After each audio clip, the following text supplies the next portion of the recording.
The funding for this video is provided by the amazing members of our Patreon. Also contributions from viewers like you. Thank you. Y'all started from PBS Kids, what you gonna do? Fight me? Anyway, roll the video.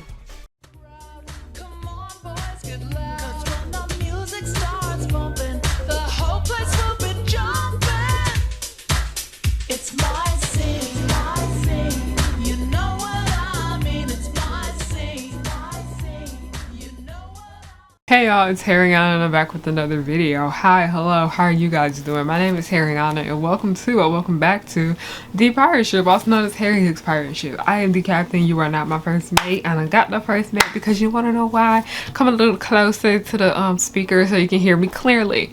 Nobody's worthy of being the first mate, but hi, hello, how are you guys doing? My name is Harriyanna and I like to make content based off nostalgia, family, and children's entertainment and all the issues that I find within this spaces. So this is my second time recording this, so I'm a little frustrated, but it's gonna be okay. It's gonna be okay. Maybe it's because this video needed a redo. Who knows why God in the universe do the things that they do, but we're here recording this a second time around. I was so damn pissed when that happened, but it's okay. Things happen, life happens. Now let's go ahead and get into the subject, because the title of this video is literally what I'm going to be talking about, because being a black nerd kind of sucks. It does kind of suck, and I am going to elaborate on that. Okay, here today we are going to be talking about the subject of fandom, because so many of the videos about fandom on this platform are told from very white perspectives, which isn't necessarily a bad thing, because it's good to have different views from different kinds of people on plenty of things, and that includes the subject of fandom. Now the subject of fandom really fascinates me, because I don't think any of us would have even thought that this would have its own big subculture of its own, because fandom originally was just a hobby, a very simple concept, but now it's like a pop culture phenomenon, to the point where Wikia pages for shows and movies have rebranded into just being called fandom. Fandom is an entire business, and if you know how to play your cards right, you can make some good money off of it. Plenty have caught on to this, and this is why, cons are like such a big deal, especially when it comes to the concept of selling fan art, making fan series. Hell, I will even throw sketch comedy in there as well when it comes to fandom.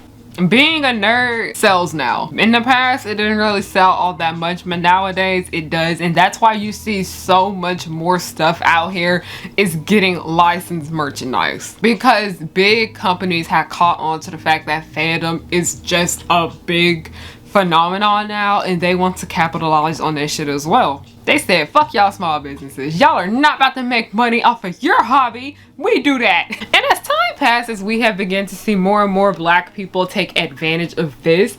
And now that we have come around to the subject of blackness in fandom, we need to take it back to the 90s. Back to the 90s, by the way. Those are my stuffed animals back there. You're trying to figure out what that thing is, okay? So we're throwing it back to the 90s. Two of the most popular black nerd characters that we have out here are these two guys.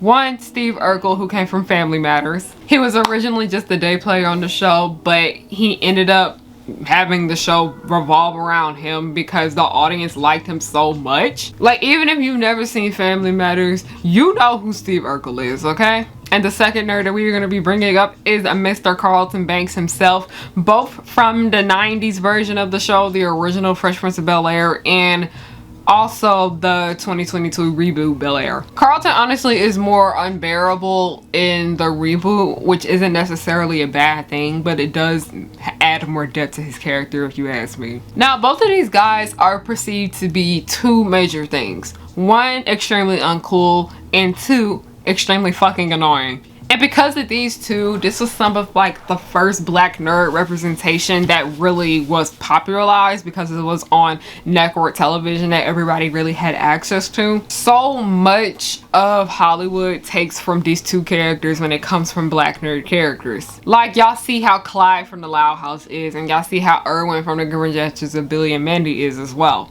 Now, two interesting things I do want to bring up when it comes to the subjects of Steve and Carlton, because Steve, we we see that he does have friends. Steve has black friends, but they aren't interested in the things that he's into.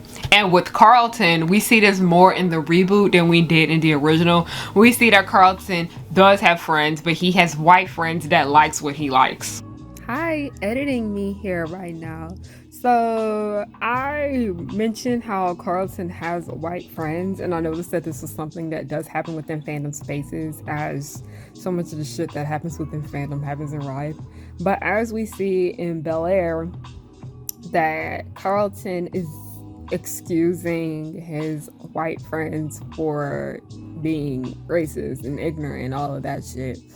And that is something that does happen within fandom, where there are black fans that have a lot of, white people within fandoms that enjoy them and like them for them. Like, they're basically like the token black kid of the fandom. And they excuse all the racist bullshit that they're doing and whatever the fuck. And part of that stems from the fact that they don't want to feel like they're gonna be excluded from this community. Because I understand that feeling where you finally found a group of people that you enjoy within this fandom space, and while they may not, be black like you, they do like the same things you do. But so many black fans, I have noticed, are too scared to speak up about fandom racism and the subject that surrounds it, because they're afraid that their white friends within the fandom are going to be like, upset about them speaking up about this and whatever the fuck. Like, I know so many people have talked about how they literally had to end internet fan like friendships because their white friends within the fandom, like, basically like were exposed for being racist. So that's what that scene right there made me think of, because I was just like, no, this shit happens in fandom all the time, where you have that one group of black people where they're pretending like everything that is going on is here and that fandom racism doesn't exist. And it's kind of like they parading and dancing for the white people in the fandom, because they're like, hey, I'm black and I don't find this a problem. That's just them. I'm not like those guys. Like, you guys get where I'm coming from? And this is honestly one struggle that black nerds have growing up, especially if they grew up in a predominantly black area, that most of them don't really know people that are into the things that they're into. Like, I kid you not. I have been a huge fan of the original Teen Titans 2003 since it has come out. Like, I literally used to sit there and watch the episodes when they premiered live. Like, that's how long I've been into the show, and that's how big of a fan I am of it. But I did not really find people to talk about this show with until I went to high school. And still then, I finally found people that liked this one thing that I liked, but I didn't really have anybody else that liked the other things that I was into. But now that I am an adult, I do know many black people that are interested in the things that I enjoy. And part of that is because black people are becoming more open and comfortable with themselves when it comes to them liking different things. And during the time that we are in now, black nerds are everywhere, okay? Like, they're every fucking where, all right? And that is a great thing, because I remember back in October when I went to Anime Week in Atlanta, I talked to this really nice man, and he was telling us in this panel that he has seen like the evolution of the black nerd, because he was telling us about how black people didn't really start going to cons like that until like the 2010s.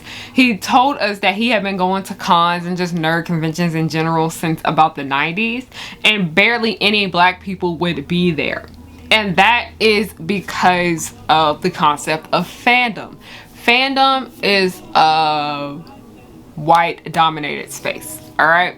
And white nerds are not always the friendliest to black people, and not just non-black people in general, but here we're just talking about blackness. And because of this, black people don't really feel as if they belong within these spaces, because fandom racism is a really big issue in my opinion that just keeps getting worse and worse and worse, because as media is becoming more diverse and more black people are becoming more and more comfortable with themselves for liking things that aren't really that much popular with black culture, fandom racism continues to get worse as the years go on. No matter how much we try to fight it and speak up about it and try to prevent it, it just keeps getting worse. And that's just kind of like a horrible ass effect of, black people becoming more open with their interests. And because fandom has become so racist, fandom has had to go the HBCU route, okay?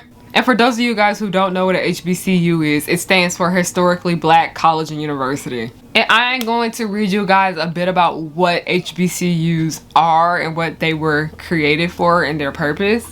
So according to Britannia.com, historically black colleges and universities, institutions of higher education in the United States founded prior to the 1964 for African American students. The term was created by Higher Education Act of 1965, which expanded federal funding for colleges and universities. The first HBCU were founded in Pennsylvania and Ohio before the American Civil War in 1981 through 1965, with the purpose of providing black youths who were largely prevented due to racial discrimination from attending established colleges and universities with basic education and training to become teachers and tradesmen. When I tell you history repeats itself in so many different kind of ways, HBCUs were basically created because black people were not welcomed into the space for education.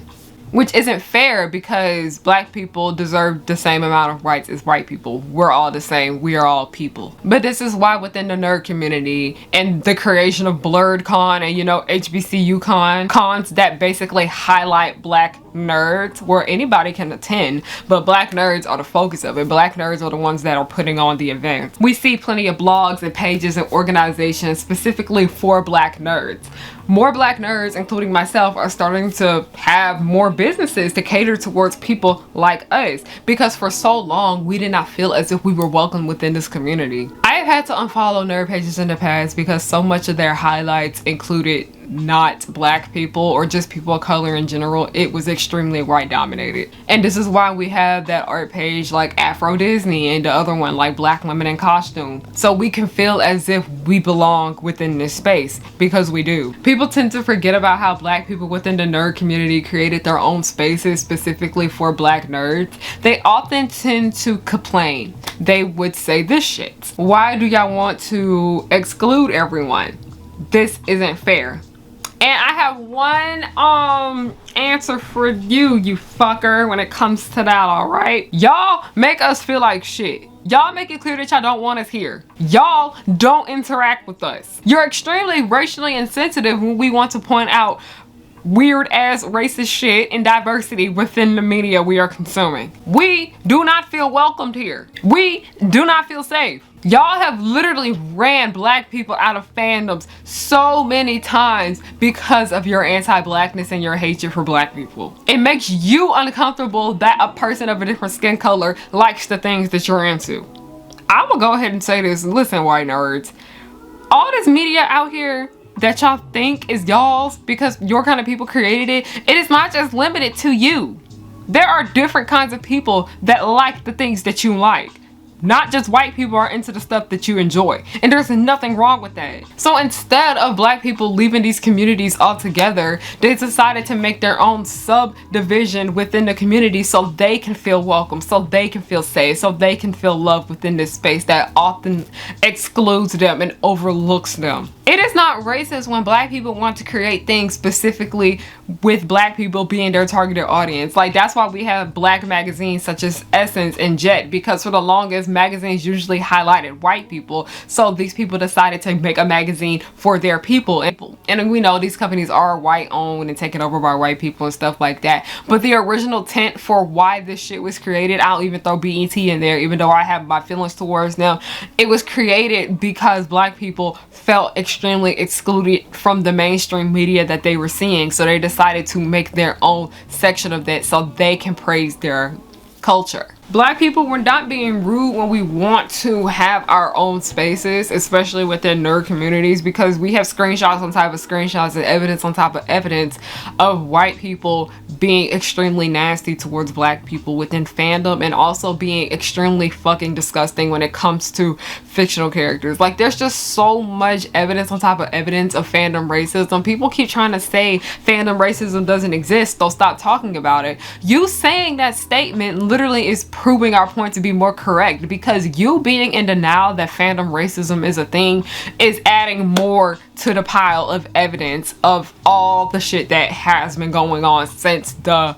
creation of fandom, and more so where black people began to get more involved in fandom and when more black characters are into shows that feature mainly white people and such. We're just doing what we gotta do to protect our peace, and that's okay. We're not excluding anybody. We're not trying to be mean or anything like that, because so many of these organizations that are black nerd organizations and such, we're not telling y'all that y'all can't support.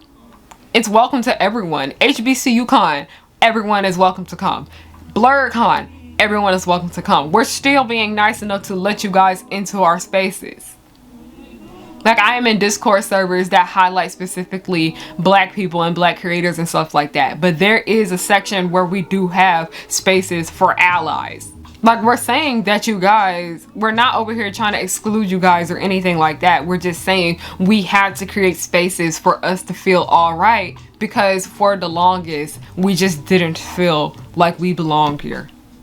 But that's all I got to say for this video. I hope you guys liked it. Please make sure you give it a thumbs up. If you guys would like to leave a donation, I have links down below. Buy me a coffee. I'll also have me Ko-fi links just as well. Don't forget to follow me on everything at Harriyanna. Thank you guys, and have a good night. 'Cause I work hard to get to this point in my life.